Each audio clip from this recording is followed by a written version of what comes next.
दिनै सालबारिनि नैबे बाथौसालियाव थानाय न'मा बे न'मायावहाय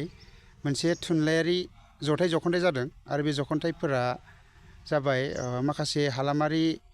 थुनलाइयारि गौथुमफोर बेफोर गौथुमफोरा जादों फुंखा थुनलाइयारि गौथुम दावधारा हादान थुनलाइयारि आद्दा सालबारि बाथोन थुनलाइ नखर रुपहि आरो बेजों लोगोसे बरपेटा र'डआवहाय थानाय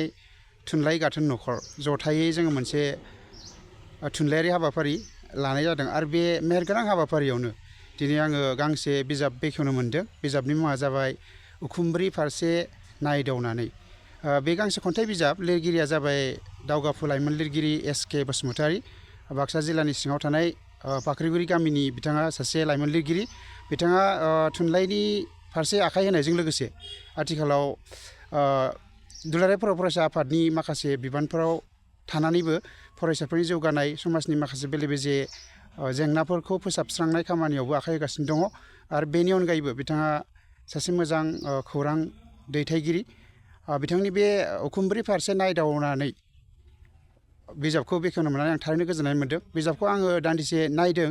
नायखांनायनि उनावहाय बिथांनि खन्थाइफोराव जों नुनो मोन्दों जोंनि समाजनिनो गुबुन गुबुन जेंना जेंसि बायदि थासारिखौ लानानै लिरनाय